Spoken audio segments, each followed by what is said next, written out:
what we do here is go back. Ladies and gentlemen, welcome back to another exciting episode. Of Brews and Barbecue. On today's episode, we are embarking on the journey. We have done a 35-day dry age. We've done a 45-day dry age. And now it's time to kick it up a notch and do the 60-day dry age. But for this special occasion, we decided to get a special cut of meat. And that cut of meat that we're going to be doing is a ribeye loin. Let's jump right into it. Let's show you guys how you can dry age in the comfort of your own home. Let's get after it. The first thing we want to do is lay out our saran wrap. You can also use aluminum foil or even your cutting board. You really want to make sure you're working with a clean surface. The next thing you want to do is you want to wash the outside of your cryovac bag and make sure you do it with warm soapy water. What I'm doing now is just drying it off. This one is a USDA choice and it does have a little bit of excess blood, so we're just going to make an incision down the front and dump any excess blood that we don't need out. The other thing you can do when you're transferring it out is make an incision down the center, so it makes for easier transfer. The next thing you're going to want to do is glove up. It is not required that you wear gloves during this process, but it is important so we keep as much bacteria out of the bag. We're going to be using our UMAI DRY bag, and this is a strip loin bag. Now, although I am saying bag, it's not actually a bag. What it is a membrane.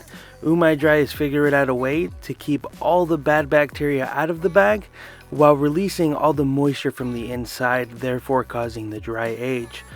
With that being said, the first thing we want to do to get this ready is fold the lip into the bag. This helps for an easier transfer and you don't get as much blood on the lip of the bag that needs to be vacuum sealed. Make an incision down the center to make a bigger gap so your meat slides in easier. And you just want to work your sirloin or your ribeye or whatever you're doing into the bag with touching as little as possible to any other surface. After you take away your cryovac bag, you definitely want to work with a clean surface, so wipe up any excess blood. You're also going to want to unfold that lip and wipe up any blood that's on the lip of that bag. It's okay to have it on the ribeye, but never on the lip of the bag. You also want to work your meat to one side of the bag. This helps for better contact when you're vacuum sealing the bag. The next step is you want to crumple up the front end of this bag just a little bit so it gives it some texture to release the air. The next thing we do is add our vac mouses, which also allows more air to come out of it and to get a better seal. Make sure your lip is in the chamber. And if your vacuum sealer has a moist setting, I highly recommend doing that. Now, as your vacuum sealer is pulling out all the air, you want to make sure to help by massaging the meat, trying to get air as much as possible out of this bag. Now, the one thing to note is you're never going to be able to get all the air out of this bag. So what you want to make sure you do is you want to back up the seal and seal it one more time. That prevents any more air from getting into the bag. Fold the lip of the bag over, place it on a cooling rack, and your ribeye is ready to dry age for 60 days.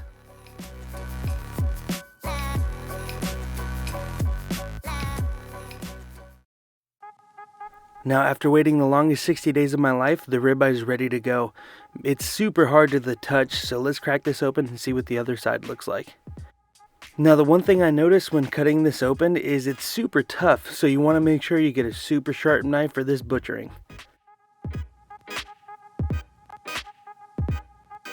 Now, I also noticed as the ribeye shrank down from losing the moisture, it actually started disconnecting from the bag. I thought it would have more of an effect, but it didn't. But I did notice like this chalky fat deposit that came out of the ribeye. I've seen it before and I know it's not a problem, but this thing is hard to the touch. Perfectly dry aged through and through. Let's get a closer look at this dry aged ribeye.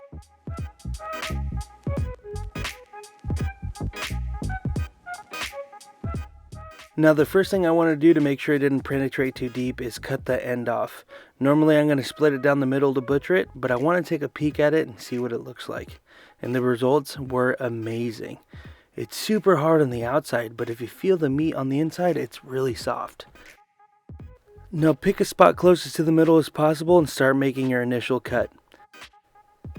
Look at the inside of this guy. It's just phenomenal. That perfect cherry color that you're looking for with dry aging. And the dry age had the right amount of penetration, and this meat is soft as all heck. I wish you guys could experience it. Now continue making cuts through and through. I want to keep mine between 1.5 and 2 inch steaks. That nutty blue cheesy aroma that you're supposed to get from dry age was very much apparent in this one. I did a 35-day in New York and it smelled nothing like this, and this thing smelled amazing. I had to smell it a couple times just to make sure it was coming from the steak.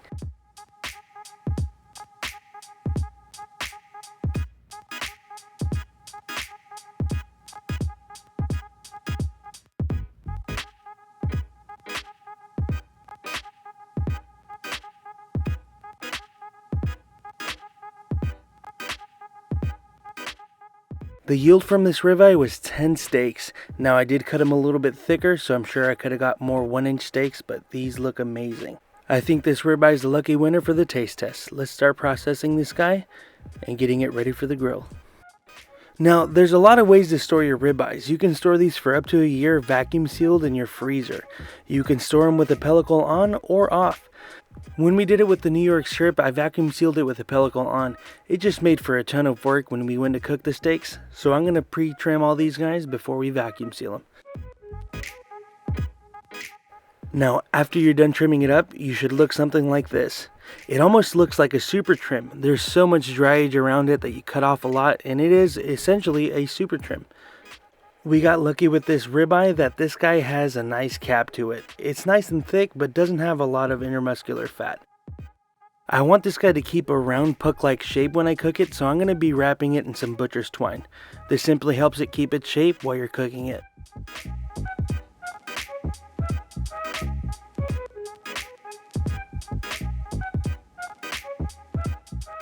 Now when tying it, just use a simple overhand knot and cut off any excess twine. You don't need it to get in the way. Now trust me when I say this, guys, you have been heard.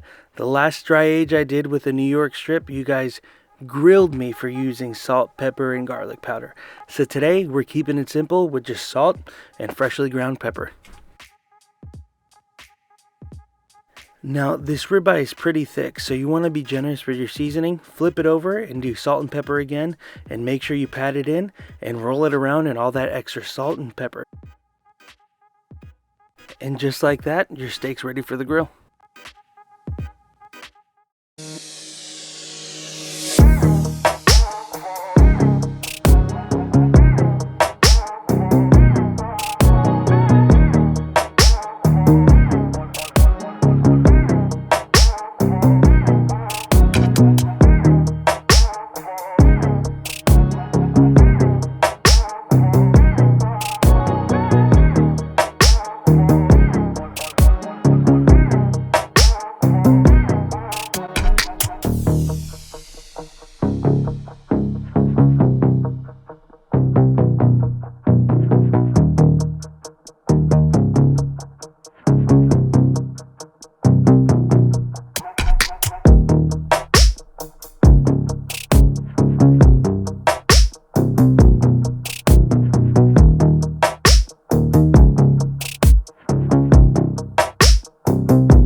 Alright guys, we are ready to go, and it looks and smells so dang good.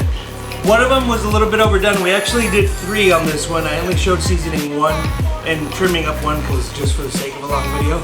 We have good old Gerson here with me today. He's been asking to be a taste tester, so what better one to do than this one. Just take a quick little look. It's a little bit more medium than anything else, right? But it's going to be good nonetheless. Sliced up a couple pieces. Gerson, I'm going to let you do first honors, brother. Oh, thank you, man. I've been waiting for this forever. It's so much about this.